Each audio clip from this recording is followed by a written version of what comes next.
Company A runs a weekly report. Completion rates are green across the board. Everything looks healthy. But in that same region, 3 stores have turnover rates above 70%. And the exit interviews all say the same thing.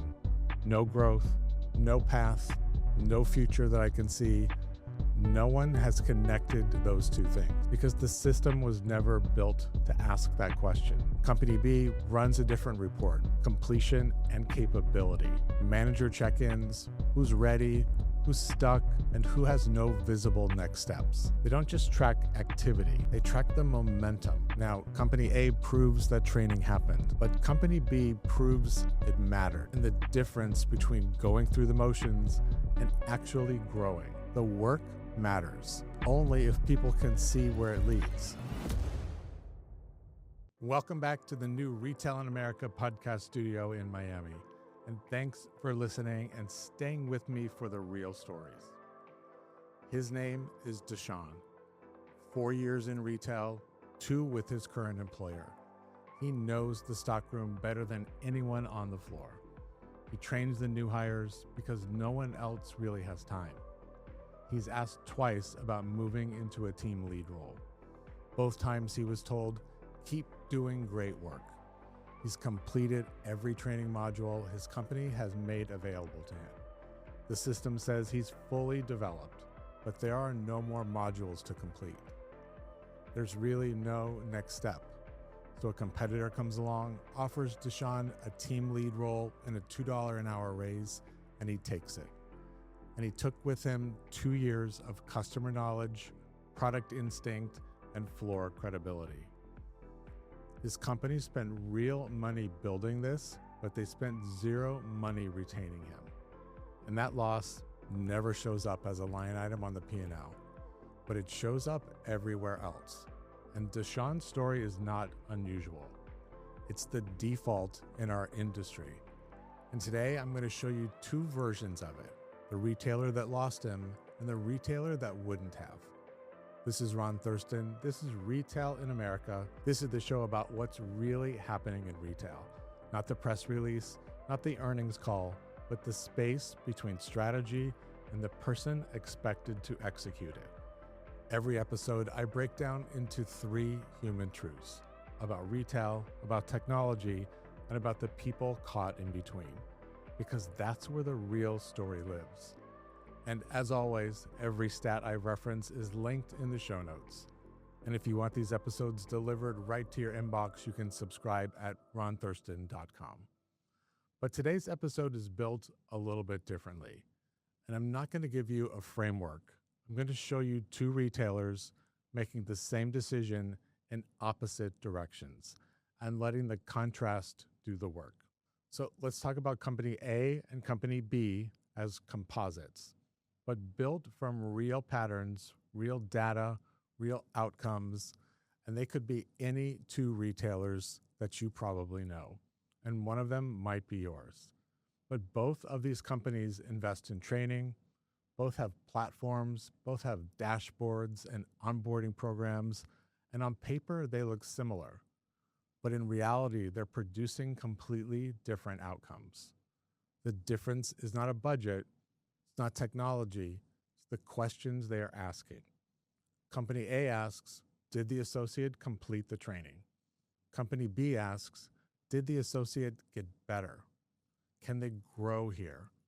And that sounds like a small difference, but it really isn't, because only 24% of frontline workers feel confident they have the right training to do their jobs. And 40% aren't even clear of what's expected of them. And yet, most companies report completion rates that are above 90%. High confidence on the dashboard, low confidence on the sales floor. And those 2 numbers should never coexist. But they do, and let me make this real. Company A runs a weekly report. Completion rates are green across the board. Everything looks healthy. But in that same region, 3 stores have turnover rates above 70%. And the exit interviews all say the same thing. No growth, no path, no future that I can see. No one has connected those two things because the system was never built to ask that question. Now, Company B runs a different report: completion and capability, manager check ins, internal mobility, who's ready, who's stuck, maybe who hasn't moved in 6 months, and who has no visible next steps. They don't just track activity, they track the momentum. Now, Company A proves that training happened, but Company B proves it mattered. And the difference between going through the motions and actually growing. It's exactly what I wrote about in Retail Pride 6 years ago. The work matters, but only if people can see where it leads.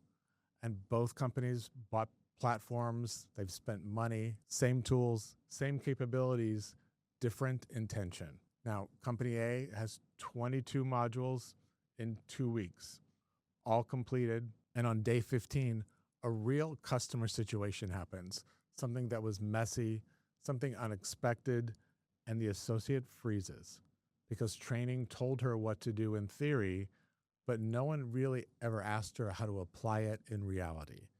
And the system shows completion, but it has no idea what just happened. In Company B, there are fewer modules, but more conversation. Questions like, what did you learn? What would you do? And where are you stuck? Day 15, same situation, not perfect, but she stays in it and she feels confident and she tries. And afterward, a 3-minute conversation with her manager, and that moment gets captured as coaching, not as completion, but as development. And people forget up to 90% of what they learn within a month if it's not applied. Company A is losing most of its training investment, where Company B is interrupting that loss with conversations, with work application, and with leadership skills. The technology is not the gap. The intention behind it is. So let's go back to DeShaun. Same person, 2 companies, 2 potential very different outcomes.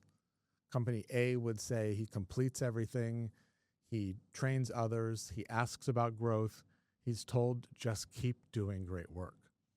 But there's no path, no timeline, and no real conversation.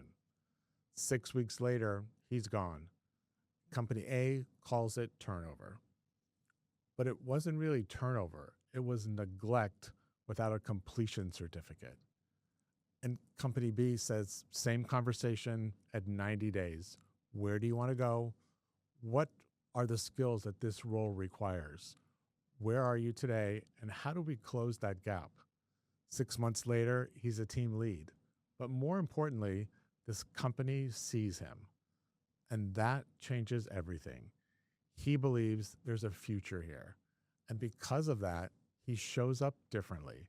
He starts bringing people with him.